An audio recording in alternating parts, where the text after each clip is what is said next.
Tauronggi maka tarakpada hauja mulantok jari.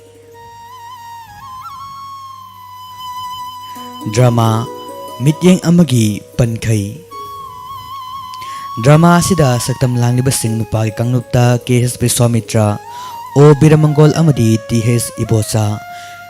Nupigi saktam langliba sing Y Sandani, Y Kundorei, Y Vina amadi Baby Says Praneswari. Haujik tabirasi asobo yumnam na iba drama mityeng amagi pankai.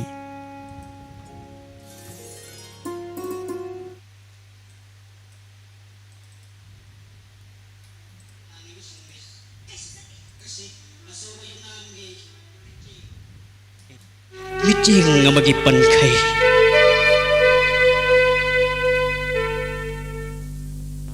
Kaigino subteng sa baksa lo ram didi. Nangon ni hangse. Kai sa lugin bo. Kai su zate. Kai su zatra ka hoji pawo sa lo ram didi. Tabak suning da bi me amang sa do wa soi sule ram ni ne. O na sa se mapa phaba lobani na ngahak ta phau thamba yada ba. Lathok pi na badi kana su leti. Nomi badi ithan da imung sida. Nang na hari sine da ibu lathok hai di wani ne. Nang na mama oira ma badi khangam ga da bani. Mase ai khakta gi dai ta ohen ba. Ai di pam di hai su. Nang ai ngon nang ga. Hey, para su patro so isina gi na puro bi ne kai na. Moi ta mo na ai bu pungna mak to khangda u da ba ta han bi re. Nga ko nang nang si ai ngon da. Nang to on kan on kan yam khum mi sing si. Ai na sak theng na thong si ka gi no na hangu bu do adu khaki pa khum ni ne. On khat pa gi wa pham na ti ye. Moi ta mo da ai na hai jari ba se. Sak theng na thong ba gi maram hai ja bai wa ta ne. Hai sine di chak na chani ga di anga ga lothok na nang na hai in na la yu sini. Na tro. Hayo ba. Madu mak ti hai ja ki de na.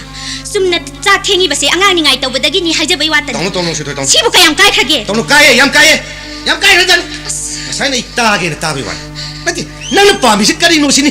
Ai yam khang ni se anga ma cha ni khak su hola ba nang na su ka mi sau lang si kari gi no ba. Pare pare masi wa pham se to pi ro. Nang na to orga to ai na ya. Nang na to orga to ka do ni rai bo. Ai di ne. No si toi. Ai hai sini lai mi na ba de ba ni. Mo dam cha ni ro to. Ko le kai si mamang da angang jan ta da ba do na hai ta ka da chen na ba ai yam pam da ba. Nang ne. Nang ma du khang na chat pa di phai he. Ai su khang je. Ai Hojik se. Hojik matam se yam sak khala ba matam ni. Ai khoi ani gi matau si da ne lai kai si da lai ba pakhang lai sabi sing se. Mayum pan ba tan na re ba. Moi ta mo di namang da lai ba ting khang do una ne la ba ne. Ngai ko ai se nang na warak pa ya ba mi ro. Ngai ko ni ai se bu nang na warak pa ya ba bi re la hai ba ni. Na te nang ni ko ai mo de advice pi di ba kai do ro. Adhikar tan bai bu ke se ngam de chai sa to. Chai sa kan ko. Na na. Ai ga ning ba pa ma da kanam ta na ko ting me ya ro hai sini na. Ana de nang wa yang nang da ngon ma ta mang. Ra cha tu prabhat ti do ro. Cha tu thi ro. Do ba kai do ba ge sa bo. Si. Sa kam sa la ko thabang na theng je la ka na ma ro la ma kap se la ko nu pi ma ki ma to ne. Asin ha. Khoi dong se am sa ko lai ko ya. Se sai sang si da lai. Imagine na na. Nang kai do ba ge kapsan se. Si baba na kapiye na ngangi ba se. Si sa di maramok pa ni tumo se. Mama singge ko. Hey. Chi kai no. Kai no injang chi bo. Kari no mi nang na thong si bo ai na ya di. Do da khalla ga. Ha ji na ji thong si kari no. Ai ni ne sumai to ba. Chibu kana na tani thogi no mi nang na pa mi si ai na cha da ba ni ne ha ai na cha da ba ne nang na pa mi si masidi sidi ne nogi na pa bi sa ro si kai ra sa Kari no to bili si bo. Imong sida mo kari lai dige. Angang masa si maka kawang kham da mo kai po da. Ari ba thongi ba ne thongi ba. na sindu yam kon yang ang na ha yang ang bro na sindu yang ang bro kum ko ba ne na sindu ai imong sida nang hek lai mi nani khallu ba ne ai imong sida mi ko pam hole nin dram ya Som patta ba si. nang na pa ma di ai na cha da ba na tra do ho ji ai cha da na si chai ne sa sang je pha re ba sida nang pi la na tro nang na buk to nang pi na cha horo na kai na cha horo ko ai chale ya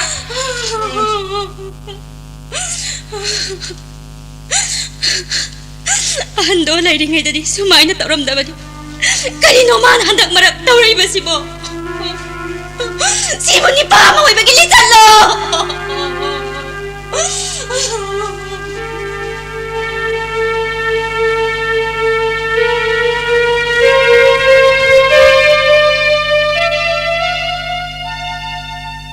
festival sidi koina first lo da ya dam ni ko Adu di wajani tuna yung dinai dana tamisdi.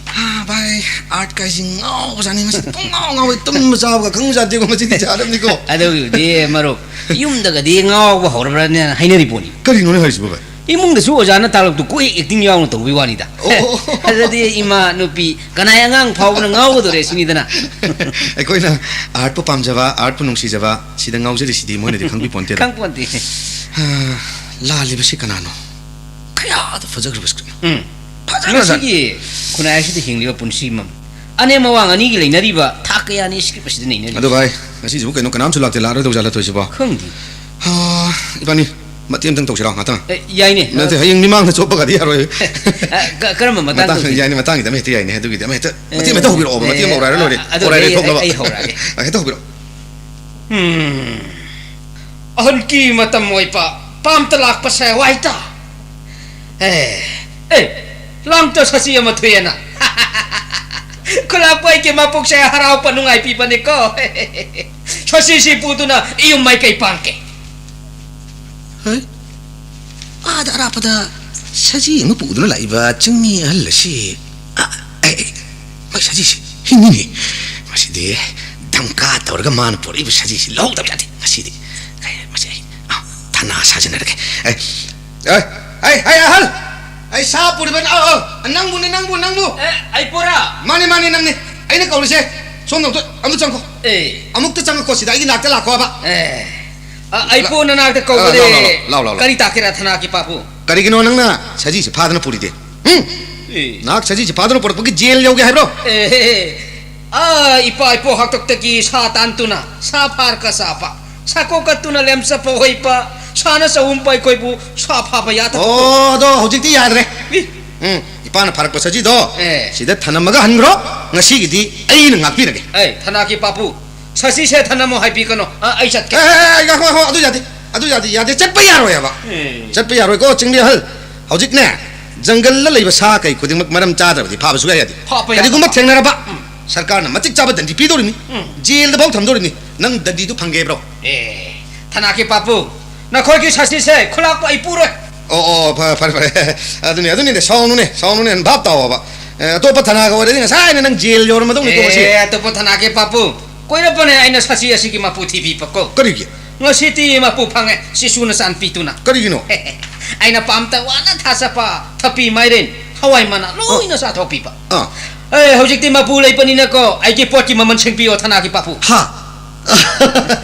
ba ya male ko ba male sai thagat binam lei jamina lon phoi ba ga do ibani on san ra thagat ada tare kan ibani thagat na lo hai pung si di pung am chingam ni kanam na roi ba thasa de kanam na roi bo hanap tor se bhai kana su lakte tha la roi ha adu mai ko maro kaino masi di wa ta ta na kis kari karam wa pham no bai ke dore maro na natta ba lambi lam da khong thang sile kai no hai ji nung si thoy ma di na ha ki nung si panthum ai na maram moi duna sin ki wa hoi na adu budi sumi ma odi mami tai ma pi ta han bai se ai ya ning thi nang na dum na to ga di au ba kana na art pusula na soi nur kari madu ki maram na kari maram hai ba maro samne hingjar ba birendo dharma hek yaw budagi natta balam sa chale asi tinaba marupa ma oina duk sing jabi wani ko bai ai kari hai ni bai ai ju hojik oi riba ma di wara kadaba kaya ma imang da thamdana neinari khalli oli thamoi gi set phala da rumayang apa pata kaya ma imung pura bani pa mai du ororam ni nai ba maro ai wa hai sida waror ma kai dina waror na ro nate waror hudi ke chule je de ba ngasi di kai nersi yai bai lengas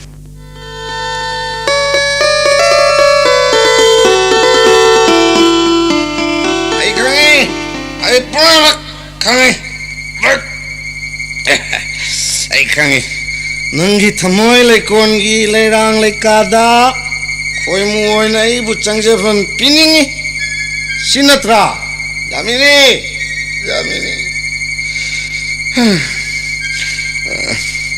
sumajai puvi nangi mai tong nangi sathek ngau de bungum de helen gi damak troy na kam do gi ba wari natte thabak ni ifam da de jaga sangsas de le kuding mak uram chitu ba kana u yaw kana yaw de dubo ai ga pam da ai gi no pina di yaning de ai maru pakan su tingi ai kangi ni Tinga basida kari no ma to isi maron na ni thot ba mi ai loin kangi ni ai nung chi doi to nang do chakau khai 또. 한개 가져라게. 그이노 떠비라이시보. 아이 계속 떠올대. 아이 깨돌아게. 용도 한질리네 이제 용네. 카라 해말라바니까. 그너 누시래 헨말레 가이도 ken. 낭이도 아이고도 와라 이거 가이도 낭서. 마세. 하이팜 톡바 와 나타브로. 그이 와. 이베마도 마사 누가이게다나 까빠가 허직다 뚱키바다 나이. 그래도 낭 마마니 개노. 낭 마마나 들어. 너 아이 뭔가이도 순낭비 가이 낭 가이도 봐. 마팔레 타바 마마드는 요포 가야네 시. 모이 타모나 칸비리두부 좀미브로. 그이로. 나사 나오론 아니 까라바니. 모이 타모기 람삿도 아이디 수빵빵데 하이데. 유. 아이 람sad나 가도위. कोइनिंगा कोइनी चनिंगा जकनी हंजनिंगा अंजलकनी हंजनिंग the तोकनी सिद नंग करी अधिकार ले नंग करी अधिकार no ले आई अधिकार यामना ले नंग ले जरी अधिकार तो आइनो जि पीदरती नति पीरक तब सुयाम कुइरा अदुदि हायो अंगांगानी से नसा नति हाइबा ngमगद्रो हायो अंगांगानी से नसा नति हाइबा ngमगद्रो नंग से अंगा गागो लगी जेंगोंदा दाबी तालिबाइदुरा दाबी रो नति कांजु काने रोइदे दाबी मखल्लो एगी साजतने नंग यानिंद्रबा पामद्रबा नंग न palm चखिताब yung panbabu angang masagi sa thong bisan na bagumbaro nupi hoy bi ai khoi bu na khoi nu pa sim na asuk yam na hanthana khalli ba sibu karigino ai khoi sibu sana saba lai phadi bi oina urura bro nang do oin ga to na ain lo ain ga tu na ain to bro na ha ain to bro ha kam to bi na ain to ai to ya pa bro ha ngang go na chin ngang go ne ngang go ne na ko to pe na na mo si kumine ai mo halo mo si mo ne nang hari hai tau nang tau nang chak imung ji te le bi ya roi pat ta bre na hojek ma nang na pom chakatam na pom chakatam nang ain to bi ya ma pom do na pam du da hai na chao ai sin na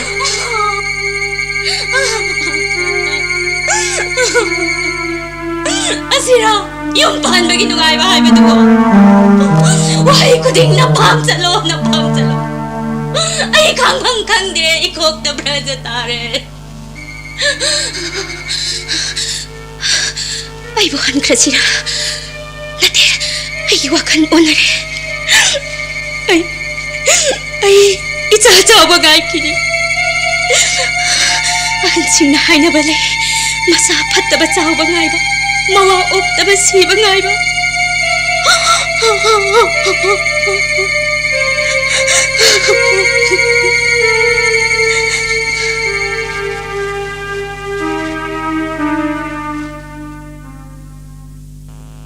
Imai pima amuk tabu popa dagi thengnara ji suk yamna sawo isaw sidi karino majina ngang duna sangnak libasina posit ka phalak traba karino nati aina haibadi nong sibo khoi khwarman bazar sa loina tarabra haibani kanagi samu makhong pauna bazar thangal bazar adai hendoktana yum bhawa thomma ba isaw haibsidi leba kini nei kanan thing amgo dorino kare potoi thabi gese nung sithoi mapa hayo ngasidi ising naga chawbane pukhala ibanga di amuk toiba kg da bulu pa konsa madu sunia leibi na ba leitriba homlabdi nang shu nami na jet usalaga kg ani hum ler ku yadro era pangna thopuna tene adu gumbro aduga di ning muning sangde da mapang amaga mu ngang na ringai da to yare mama sana subagi nupi purit tubai nupi sana chinba apa purit lit pa phangde haine ribdini nga cha jadana orba leise tu palen hai hayeng di soidana leijara age ado moi mapa aina ising isa umara aduda luba asimaga akangba mafam amada leptana leininga da akhoi nungsi doi hogi manakta gi ina makai na adu laktana masu inakta ko hele madusu lalomdi onong kan grabani hai ina maduna hairiba billion do yamna ngausinari hai isa nu pibu thina phui khana bana no mata kangdre na tami kari mantra mu kapsalami ba nangi kaina hebi khongsek piduna ising isau de yaurak pa higai waro as aina haijaba sida moi ma pana thajabi da basina ne mama yum pan bai base kara chaina ba kara khanna ba masinga tani kana roi da miwa panglo logum siko are ilai ta thok ta sin tongna badum orong gani do ama borso ai di sani na ne hayeng di salaga yenguni hai mama nangai gi masing khangmana trao nacha nupi hore basu ma 사기 온크라바 모하이바도 오이라바 강라바라 그리시가 안답다 셀메사 이름다 동공 핵사라드나 자루 나타고 떠오르소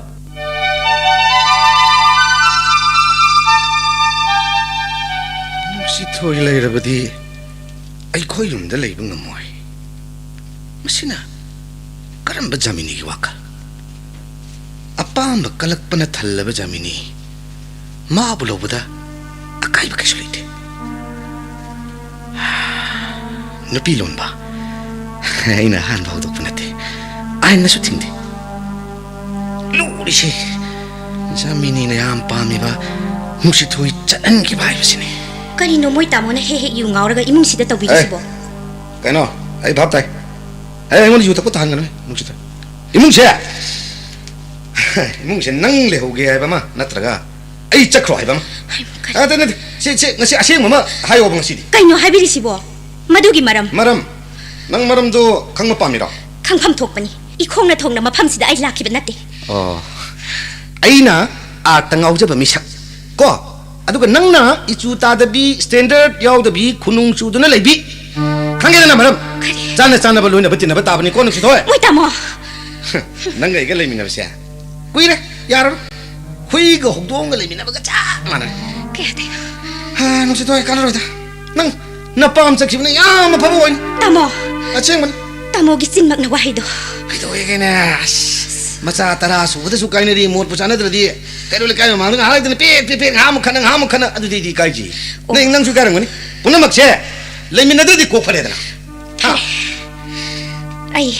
khang ba yaba makai khang du na lairapani tamogi wakhan na adu yaukrabadi ai han krage good maduma khangi do adu phe masidi nangi ayakpa wahi aduna lairamba adhikar pumnamak mangkre nangi aningba apambada ai amuk hana yetlaroi ngai ko nangna apamba khudimak imung sidagi loi pugibe yan nangi ni hairabadi napi maka ama phawba pugadaba nusithoido ai di natte adu so phai adu tha mari da ngai diba angang simadi ai pukhige kari ba angang madusu nang ya pam ya ma kada ni chakkuduno ai sulaki ma ai sulakani ai kaino hai cha wa ai ngun jang bale sidi nang di baba ga lei dong ni kham ra ima kaise saloye kakkono isa thoibi thado amaga ima kaise saloye ima gi thoibi ni kakkono ni kakkono ba ngasi aina thangga dori ba khong thang asi nangi mi eng amagi panthai adu da ima musi ngasi kari na kamli badi sigala oi binang ba ima le minagani musi ima nangai bu thado laga chekhinu ko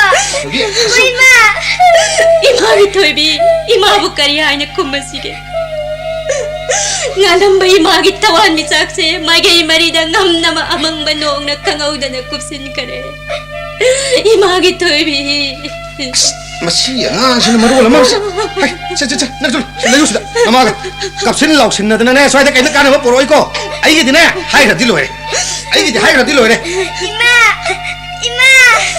ai sulake pare saya ai tong tinggal lagi ko mana azuki ini nggak tunga ai yang di jamini so itu na posin na lagi mina lagi jadi hiru sebab mau wahai sangi dah saya aina thangga da khong thang se kadom da no nung baba na hai khibado 이빠기 배면 시 이빠 농은다 하이게다와 와디네 그리고 뭐 도둑 아무나 말하면 어디나 앙앙 마사기 도둑금 이빠기 낙다 할게 각한 놓고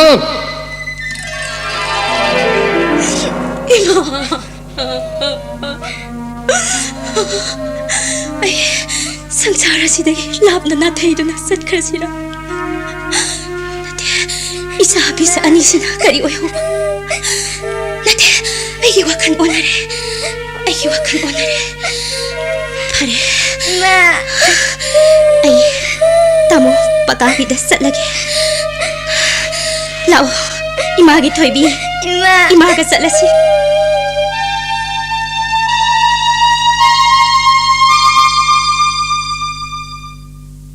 Mui mapa. Kaidaure mama. Nasa nupi nung si Thoido. Kaidaura ibe ma kaidaura ba. Nate masaya ngamde laki haibrane mama nang ba. Adugi natia da. Adudi karigini na mama. Nahan ay naman si Thokani na mui mapa da kaya kaya jagrab. Kari no ne hairi. Isado sipam napam kang na. Imagi bema. Nati adu kaidaura ge haimi. Ayo baba mukta de tahalu kaidaura ge mama nang ba. Nasa nupi do ngarang numidang leiba yararoi na yumda sa Troy da na sa san da phuba da na bide na tan thora ise mui mapa di krinta khang da. Isado ani suba na ti. Oh madi halaga kadai lady ba. Paka hoi da lady da na ngasayung na ngang thara man. Kari khanari me haigine. Kam nang lit awisi di. Nasa nupi na kari su haidana biriyane hekta salo haidana tan thok pa hona de da mama. Kumuni hai na nipse kumo ba. Aduga masa ni dudi purai haibra natra thanami haibra ne hai. Pi ba angang du bu porak la di karai thanam ga dagi. Kana de mama chalo nasa nupi do mi pong tana drengai them na nauduna thindok piro tumba apaba hoigani maduna. Pudna leiba yaroi dana ahing nong yai da tan thora bas da bu kam haina muk thilu ga dam no kai no ne mu. Hai mama nasa nupi se nang na halo haina kauthu ubra kauthu lu brai mi. Hai ma. Ai suma isani ne matom te yau jaba. Ai na haire dana thindok piro haidna. Nang nupi gi saja se khangpham thoi. O ado puna maksigi wang ma da na sa nupi na han banga maroi na lek khadi kam dok ta ba. Adu yauraga na maha isani lausalu daba yadre na. Mapai gi nata natana kana leiruni. Adu kana he. Masani duri imung sida porak tana yok pa yaroi ko. Ai bunung ngani gi marak ta ha hai badu oye da ko saita. Ima, ai lakseri. Ai bunga. Paung nasa ko ni. Ibungo paka. Ima. Jangau. Se. Moras ta pham. Yare ima. Kana lai cha glass am ta poro hai. Ima. Ibi ma nungsi thoido aina hangbada. Madi aroi bai oina makhong thangdorabani hai. Mai mogong du nasa hekti chenjara. Pau khujimang loi na tare ipa. Pau. Nama ra so hojik ta tanarami ban. Hoi. Paung isense. Halan khidabani hena phagada na kham. Ha. Ibunga. Biriendo mi oramde. Mahak pura sa sa manakre. Ngasai da ge na su haira mi banin he paka. Si bana ba tho adi ai da ni mangjari bai da na noi pabung da. Ha ibunga paka. Pau. Ipa wai. Moi nupi oiba singsina khangdaba udaba lein hai. He ipa nangonda sang nangang dona kanate khamra balam na haina ba leibani. Mi matai manau khatna ba khamlunu haina drane ibunga. Pau. Aina su haiba yaba themba yaba kya ma themjare. Adu mai wakan si sap jung khreba pau. Adu ore phare. Isai thamoi na du yaurabadi. Mak yummasda pusan matabane. Masani dudi amuksu hanna hairib sini porak pa yaroi. Moi pabung. Ipabu wa amuk makhata nang hanganu ko paka. Kino moi pabung. Hey mama. Ai lamlak ta leiba matupan ba sahing sabasana tin he. Ai gisu minung sigi thamoi palene. Sianu siba masak khangi ai. Ai hairisne. Haujima chalu. Adu bunai. Angang ani dudi porak pa yade isra lorusel.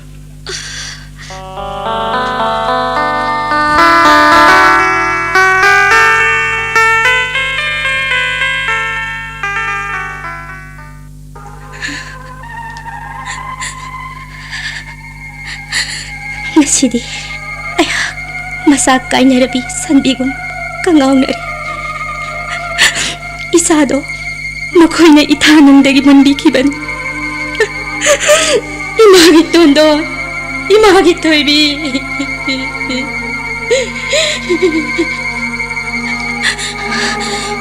Mamasawa na hayram bawa pamduna asum bawa ram mabadi. Isa nito karam na sanglab ahingse lelam gani. Sak na kanana pijaram gani. Kalida ko nupaway bagit tamoy. Isagi wakanda ahing kaya mahaw ka. Tumbasog yadi. Bima, nang bohojik phabot tumdi baro. Ima di mika putho Ima, hoy ma, tumdri. Matam se ayaramani. Thienge tumo. Nasaso ni ko. Nung namaro la magkapagalaw baga. Tumo. Tulit ako, ningon di na po. Masidi, 이몽두다기 아이기 학범나막 망크레 레카이 아마 왕왕 아마 레락 아마 세삭 아마 하이바도 오이레다고 이마 이비마 kay taurabagi nang bo ha asuk theng la bai hing sida kapin kay tauragi nang bo hayo 이마 나수비삭 아니도 우다바 ngasiga thana tha phajilai mapasu ahing hanjilakdaba nini humni sure ha nungsi thoi masagi awabadi mama oibitana khangi haina badai ni ima imagi nungsi thoi nasu pisak pisak singdo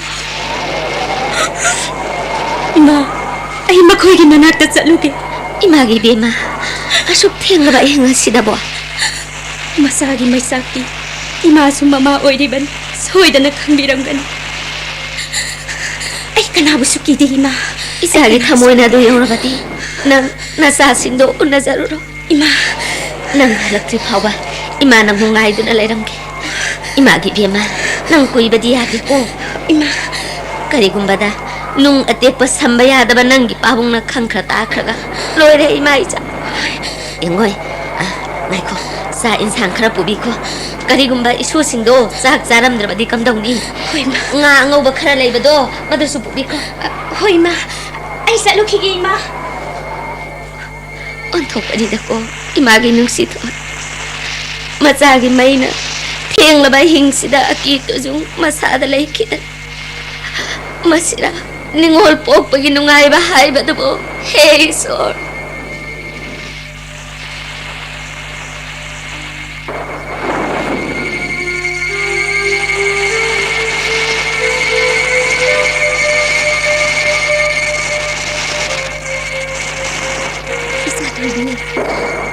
isa thoibi nangbu tarabro ima laiye ima gi thoibi se thongango ima laiye oh masing mo pa se umkrama to ibi ma ima laiye ima laiye ima ai thu hang doke ima gi thoibi ima ima gi thoibi nobody tum khabro ima gi be ma masai kaplam bani tum khiba kuidari ima gi don ba ima lae oh isagi mabuk masase tap napkhredana mabuk masase lamduna kapam khai kapaga waraduna tumi bani se ima gi don ima ne ima lae se nami singo se tapna thau anga ho basidi ima nang yam phatte imana ne nangi sa ni sang purapani isagi ni se satho se hoi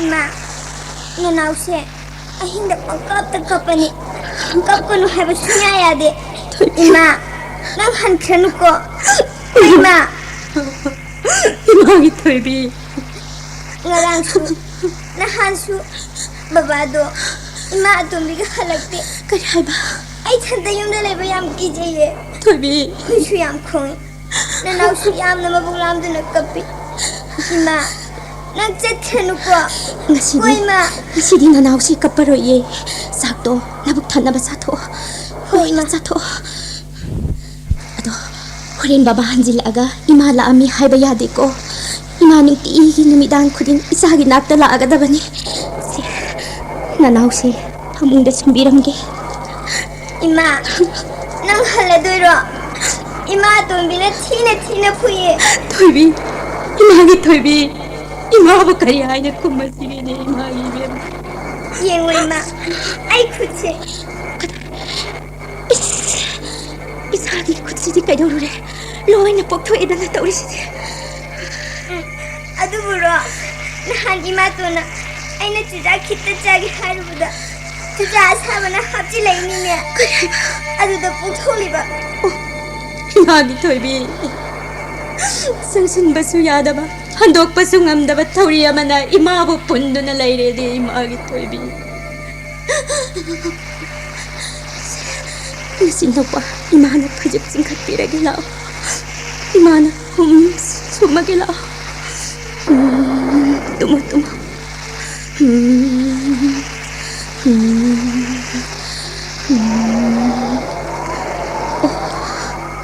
그래도 이마 한 크랙이고 이마기 토이비 하이행 아무 클라키 넉바도 미로한 따드리반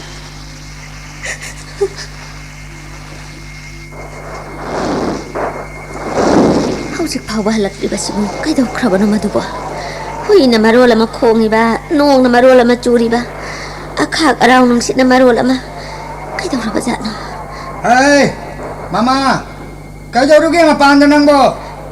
makeup thokridana tawrisidi o ima isa nonggi singyaribane 이마 아이 할래 ha napana hojikta kawkrabani ima di laiba yadrabani lao sangasi lao nong sungan ga tawri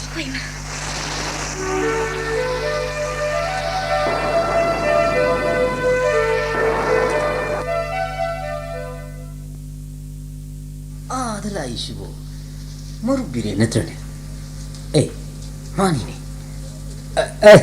그럼 너 또래시고 이타 타셨더나 에이 아까 에이 타바면 좀 저토고니 오늘 그때 꾸이래다 꾸이래. 그만 돌이 에 자글라스 몸도 터키시 되지 호텔 예. 됐다 야좀 정비로 야. 터키시 파면시라 야. 아이 뭐 그노 호텔기 뭐 시다 자 손다 자글라스 니가 자글라스 자 스페셜 니가 마로 자나무 소리 같은 들어 그럼 밤비게 누아리고 바이 싱글 없나봐 방어로 하나리 해두네 바이 시비디 야데 감동 아이디 마로 이샤누파 한도 시바이 칸 기브데기 커리 샤파레 오 한도 하와이 하도 양 와즈는 마마마도수 크라 꼼저레 하 묘비기 분치에세 까나나수 담방암데 하다 바이 나한도 누시 토이코이기 우소 엄껏 바톤 펑두나 이슈셋 누시 토이도 마로 ꯆꯅꯥ ꯍꯥꯏꯒꯗ꯭ꯔꯥ ꯅꯠꯇ꯭ꯔꯒ ꯋꯥꯈꯜ ꯂꯩꯅꯥ ꯍꯥꯏꯒꯗ꯭ꯔꯥ ꯃꯁꯛꯇꯨ ꯌꯦꯡꯕ ꯌꯥꯗ꯭ꯔꯦꯕꯣ ꯃꯍꯥꯛꯅ ꯅꯪꯒꯤ ꯅꯅꯥꯛꯇꯒꯤ ꯆꯦꯜꯂꯛꯈꯤꯕ ꯅꯨꯃꯤꯠꯇꯣ ꯑꯩ ꯌꯨꯝꯗ ꯊꯨꯡꯂꯛꯈꯤ ꯐꯅ ꯀꯟꯅ ꯑꯩꯅ ꯃꯥꯕꯨ ꯊꯦꯝꯈꯤ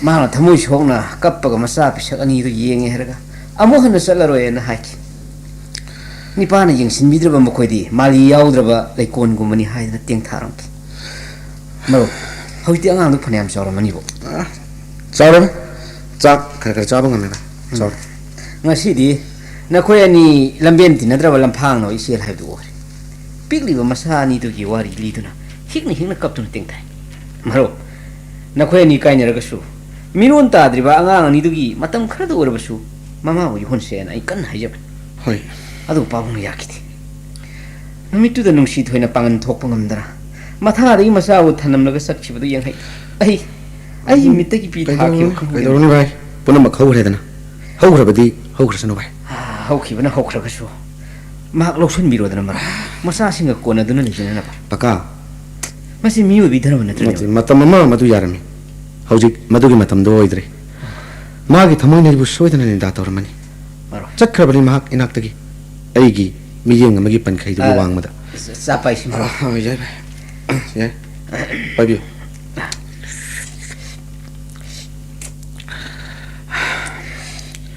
ꯀꯦꯡꯒꯗꯕꯒꯤ ꯉꯥꯏꯗꯨꯅ ꯂꯩꯔꯕ ꯃꯅꯨꯡꯗ ꯇꯤꯜ ꯆꯪꯂꯕ ꯑꯃꯨꯟꯕ ꯍꯩꯅꯧꯒꯨꯝ ꯄꯨꯟꯁꯤꯁꯤ ꯃꯃꯤ ꯁꯝꯂꯛꯂꯦ ꯚꯥꯏ ꯅꯣꯡ ꯐꯥꯗꯣꯛ ꯎꯅꯔꯒ ꯄꯨꯟꯁꯤꯒꯤ ꯋꯥꯔꯤ ꯀꯌꯥ ꯁꯥꯟꯅꯕꯁꯤ ꯅꯨꯡꯉꯥꯏꯀꯣ ꯃꯔꯨꯞ ꯑꯗꯨ ꯇꯥꯔꯦ ꯚꯥꯏ ꯍꯤꯡꯕ ꯉꯝꯅꯕ ꯍꯣꯠꯅꯕꯅꯤꯅ ꯌꯦꯡꯉꯨ ꯃꯔꯨꯞ ꯅꯣꯡꯖꯨ ꯄꯟꯊꯥ ꯑꯣꯏꯕꯒꯤ ꯍꯧꯅꯁꯥ ꯅꯣꯡꯃꯗꯣꯟ ꯊꯛꯇ ꯅꯣꯡꯒꯤ ꯃꯄꯩꯅ ꯑꯍꯥꯡꯕ ꯑꯇꯤꯌꯥꯗ ꯂꯥꯞꯅ ꯄꯥꯏꯔꯤꯕꯁꯦ ꯌꯦꯡꯕꯗ ꯀꯌꯥꯗ ꯐꯖꯈ꯭ꯔꯕꯅꯤ ꯍꯣꯏ ꯑꯗꯨ ꯃꯄꯩ ꯄꯥꯏꯔꯤꯕ ꯅꯣꯡꯒꯤ ꯅꯥꯄꯟ ꯀꯌꯥꯁꯦ ꯑꯗꯨꯃꯛ ꯈꯪꯍꯧꯗꯅ ꯃꯥꯡꯈꯤ ꯑꯆꯨꯝꯕꯅꯤ ꯃꯍꯥꯛꯁꯨ ꯃꯤꯑꯣꯏꯕꯒꯤ ꯈꯣꯡꯆꯠꯀꯨꯝꯕꯅꯤ ꯐꯔꯦ ꯃꯔꯨꯞ ꯉꯁꯤꯒꯤꯗꯤ ꯀꯥꯏꯅꯔꯁꯤ 이봉아 세 싸기 पैसा 시다 래 시다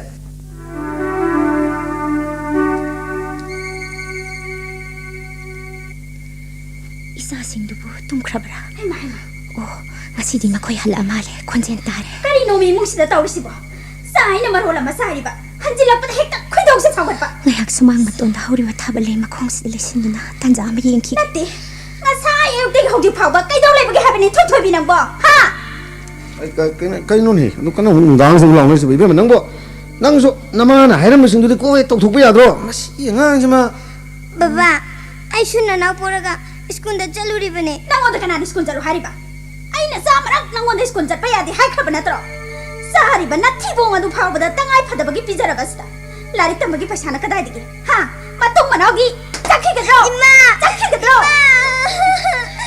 ima ai matung chechera roye ai bu phubi ro ima ima ki thoibi ima la i thoibi aina tawram haiba thabak na mata tawram daba nathi bong sani haiba da makhang ba nangoda pija gadaba saruk to hui da pija thoke hai kalubi hai hai se samchi sa thokse machini he pele Jamini nang su chak tu hui da mu pija da su ya ba da nang su anga chap de mane kaino kari no anganga mane hari dubo masina pharaban hayeng program chat pada sena na ba phirot amata suramde sida bu kana na khudau sawalo deino xí ngang chứ mà rồi mà ko li wainam se chengam daba ngamjadre pu ba thangba ngamjadre e kadai singa saba dia kadai noi singa saba bo nunti gi halak laga khong khu cham na bai singa saba thama ho hai ba du kadai no hai ba ne masida bu kana na phatha ba ngam doi noi e hauji ba salo masi mana si tan na ba lekhai lo ima kana gi ma ha kana gi ma no masa ko thok laga yo kani khanda bi ma pa da lai bi lai sabi sa dro e nau pa si ga jando ka phala kanu taning de hang le dana ai ngang ka phong cheche porage ngasai degi kari mata thakte bane mabuk lano lagani sangom sulaite launa na mamagi sikshana balumrase imagi tondon ba isagi amrita imana podo na lai imagi thoibi ima khang bada ware da ko mapane na tawrisina ai dini pani do haidana yung bada gi phaidra ba sala tu khang ai yare Jamini yare to cái đó cái này ta cái khăn bùi mình nghe cái đó ta ta ta sanu nong heng an ba phi sudra ba kai do gi Jamini ai gi ti khangan ge da mai susen này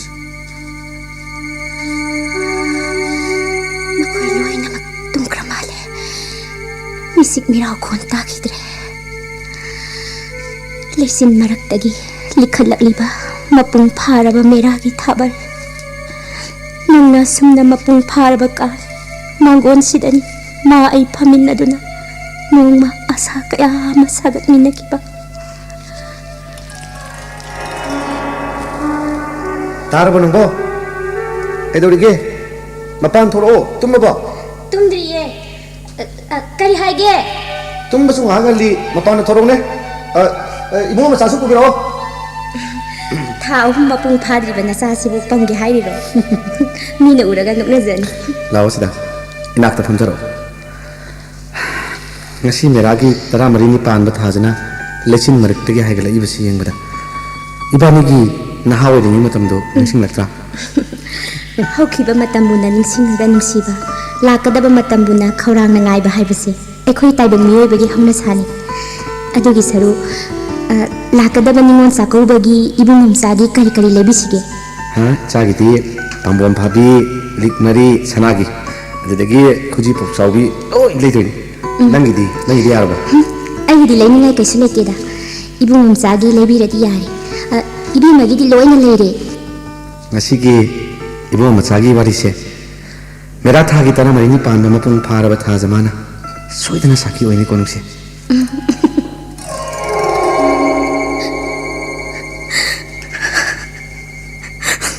ngasi asik pahin sida mera gi tara mari ni pan ba thabar nangai gi thamoi se maset kaya thokna amuk hanna thugai bire nangse uthok ni nusi haite dako aigi awaba se nangi lohine khangibani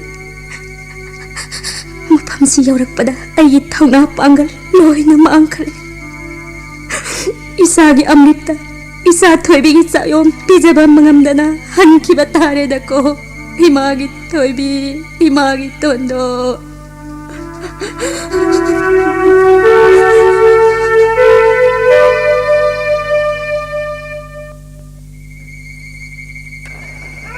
Nanau kapatolo se kapano nana sum kapase cici kapninge yengu nanau punau gi mapanda suraren da tholiba pisak thawa michak mayam ama leiri base thawa michak sinsi yengduna cici gi nanga da hum tawko nanau di maram mopani se kapano ba thadagine haibong charong thadar o haiduna cici nige kapatolo ko cici hum sum lage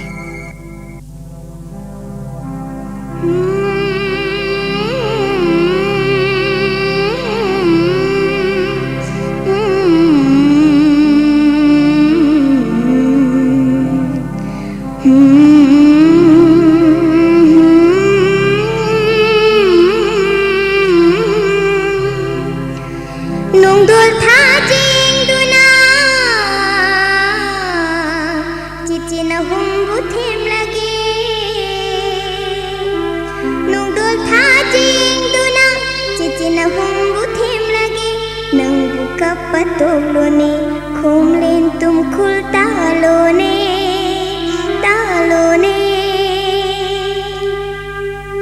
khomlen mika thoglaga laichil gi dolai tonglusi thagi laibak da chatuna haibong charong heglaga Koi anisana si nang buka patolone khomlen tum khul talone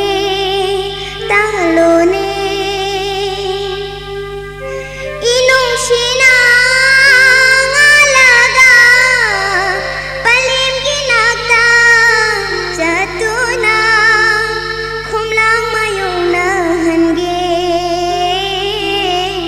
Puklau parau kablano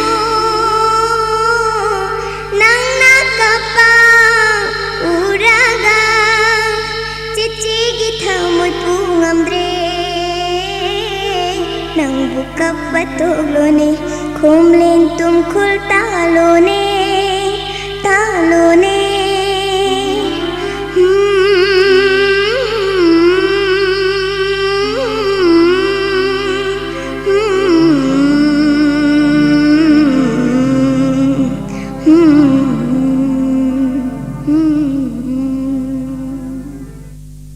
Nanau ba oh tum khare Imagi thoibi imala iye thoibi na magi bema nupadi tum khrabro tum khibada ngari ngasai digi thayeng handuna themlam libani ima nanau se akap ta kapani kadai imada mabuk lamduna kappa oirini anga hobasidi imala e tondon ba se ibema mayomdo sani sato thuna sato imadi charabro imadi sara e isagini na imana purakpani sato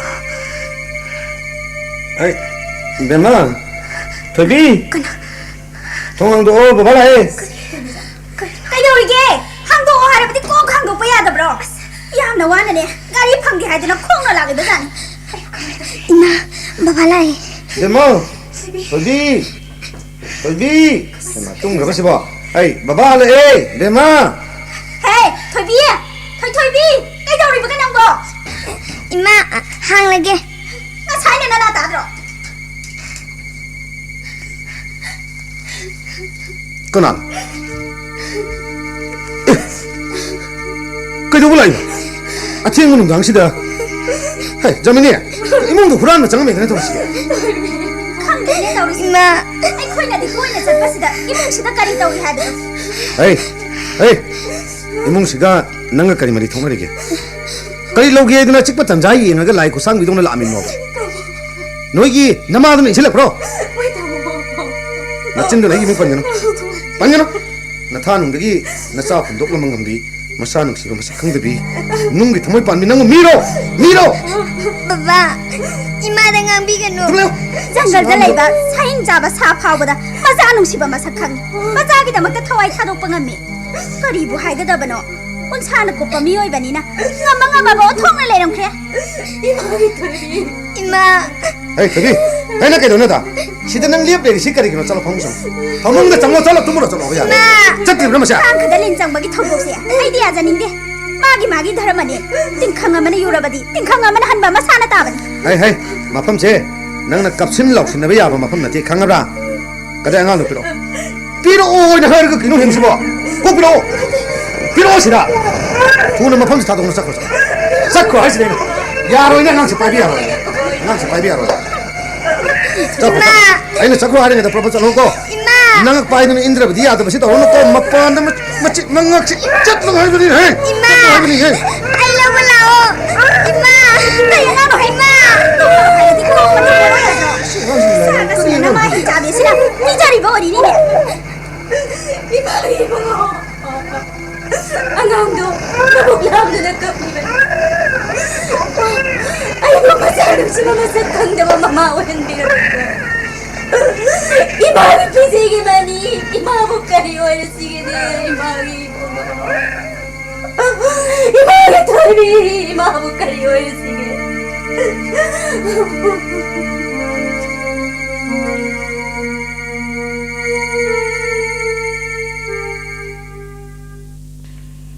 Moy mapa nasano pisi sak sa da hafta ma phajilak ka daw masamana hat kani kauksilak le ama borsu ai di doctor matang kaudna yeng haningi ibadi ai su khalli bani hai fa doctor ma kauraga yeng halage hai na handaki matang se nga na wa ngange tawbada ising na pali haibada thoi ai di yam na pende sorlai bani da mama landra lore nei na koi na puri ba sordo ai khang da banate kari suli te pamana di magi nu pi bun sibang amdraga masa du budai kari nu sibang thoi hai isa gi masa gora basu sagai amagi macha oi khrabani ne hai mama kangu ne pabo nasa lakseri ha paka ka khalo khongu ka do lok thau no ima gi da lak pa bu kai yare ma law bi manung si thoi ngamdi na ta be senjari khang de dai bung sau thau hai ba su ya de kawi hangi khumba kau ba lai hip tu na ta lai khrei sa si ado doctor kam to tana bitra brima ha doctor gi wa pham do na ma ga hujut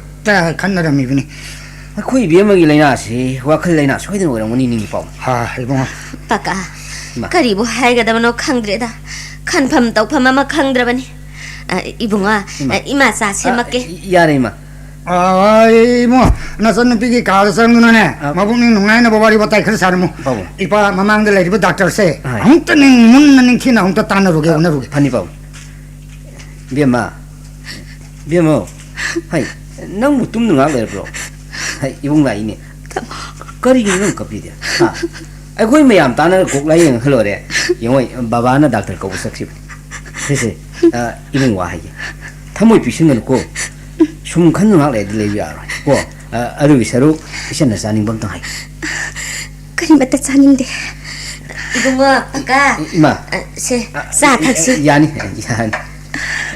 bima nang wana ya da sak marum ta ta da banu mi phana yam sile kadau gi nei magi bima nang bo sak sa daga su samput la mahi khadi thakudi phai koi ma adudi ima samput mai lok thok ki ko tamo hayuni nang na haning do ibung do oi hai isa singdo kamdauri hakan binaba laitraba set pachaba maning thundraba isani hai ugi wagi makha tha do upat pani mi gi makha tha upat pangna roi chen sidi kari kapli bano shole sidi birendo no mathing mahok sa gi bire roi kai dau re mo ka pi dia se samput mai se khana thak na ba tak si ima son da pigi se bu ima ibema se khaji to su thos se isan na phatri bhaw ibung lak kadari bani se ibung lak thau sa bi ma labung na ilido aduni na ibung mu yorage ko phare bunga iyo ro ko ima Yang oi, ibung saleko, isan nao faroko.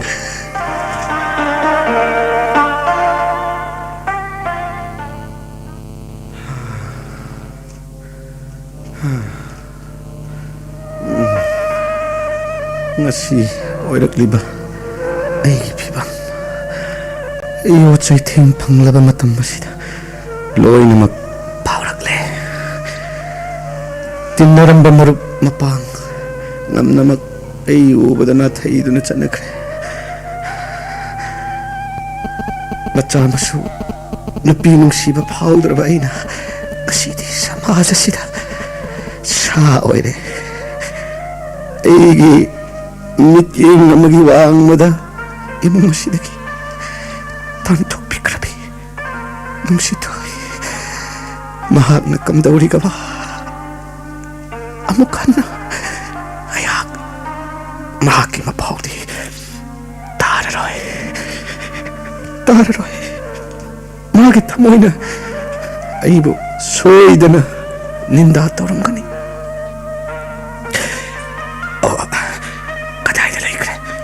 Kadai dalay kre sa shudo na. Ay, bema, babagi thoibi, nangbo kadai dalay bagi. Kari hage baba. Kadai, babagi sa shudo, amuk tapiro. Baba amuk tawag ke. Se, babagi sa shu. Thoibi, kari gino, sana, adok. Munna ipadi yemi badi kai to re thoibi ha Ima tumbidu chakhibadagi sungla lakhidare. chatkasano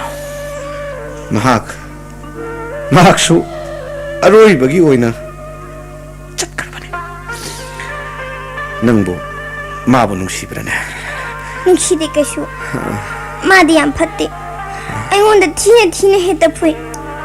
Baba. Hayin ngasidi sana hainingba khudingmak loini pada hay Ngasidi akhoi mama do mangda urame. Baba, nangdi akhoi mama do nungsidabra. thoibi Hayena nauna chawraga mama masak khanglaroi ko. thoibi Aidi mama do yam nungsi. thoibi nungsi mama do baba su nungsi Karigino baba. Mama nungsi haraga kabli bade. baba kasu tawdi da baba kasu tawdi baba kapte ngashige yukse hayeng su adum lakini ko Ado baba. Mama do pupu khoidagi laurusira. Pupu do yam phatte ko. hoine ai ibunga masado amuk phattaba khunna saram matare chalo sana mina ro chalo Adudi baba, ai bunga machaga sanaba chalagi ko. Ko baba. thoibi baba ki thoibi ichani si puraga ei mapamsi thadok lamlaga chatkrage jon thokraba yum kholsida ai amuk leiraroi khong nang tabu thang ba yaba ngairakpani ko nungsi thoi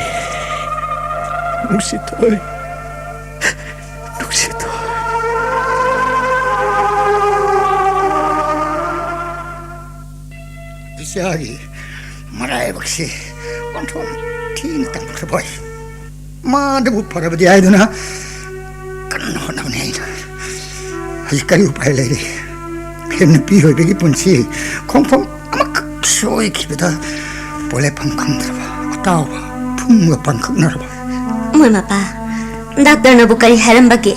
mama mara tirabi imban na tai chadrabi mapaina hai ki bawa pamata no mate hito kidriba isa sibe mese mama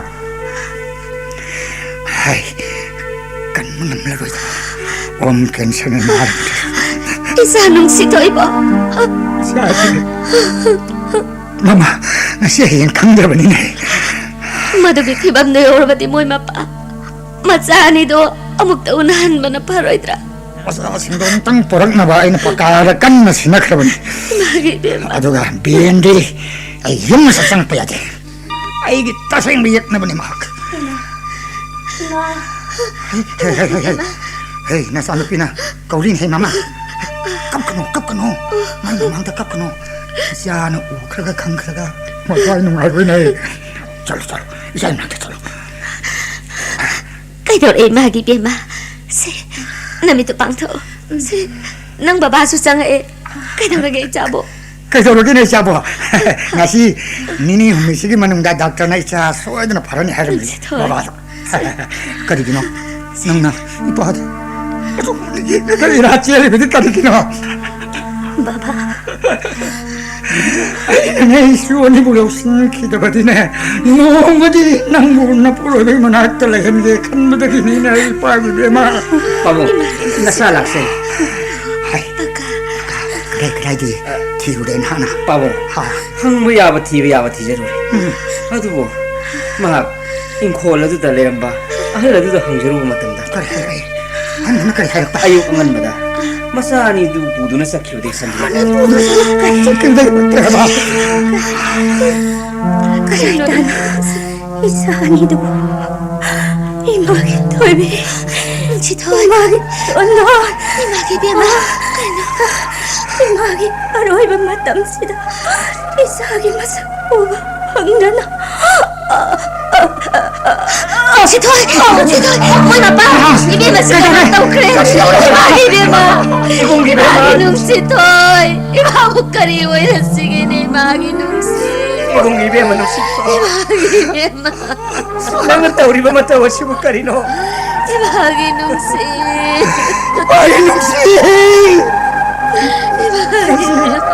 사님 너기 차이나 어디 틈을 물려갖고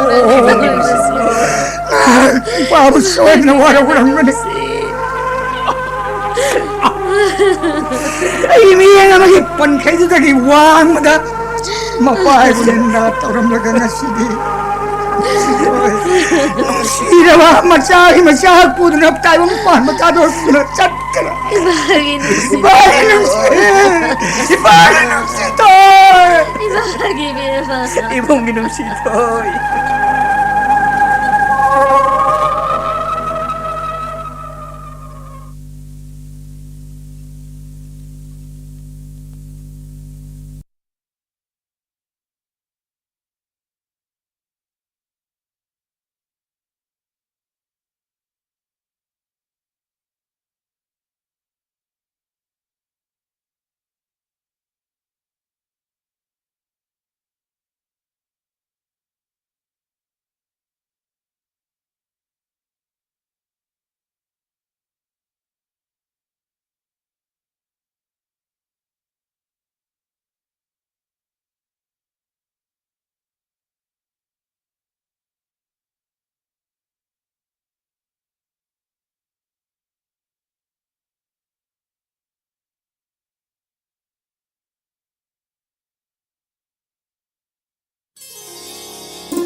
ꯍꯧꯖꯤꯛ ꯇꯥꯕꯤꯈ꯭ꯔꯦ radio drama ꯃꯤꯠꯌꯦꯡ ꯑꯃꯒꯤ ꯄꯟꯈꯩ drama ꯑꯁꯤꯗ ꯁꯛꯇꯝ ꯂꯥꯡꯈꯤꯕꯁꯤꯡ ꯅꯨꯄꯥꯒꯤ ꯁꯛꯇꯝꯗ ꯀꯥꯡꯂꯨꯞꯇ ꯀꯦ.ꯍꯩꯆ. ꯕꯤꯁ꯭ꯋꯥꯃꯤꯇ꯭ꯔ, ꯑꯣ. ꯕꯤꯔꯃꯪꯒꯣꯜ ꯑꯃꯗꯤ T.H.. ꯏꯕꯣꯁꯥ.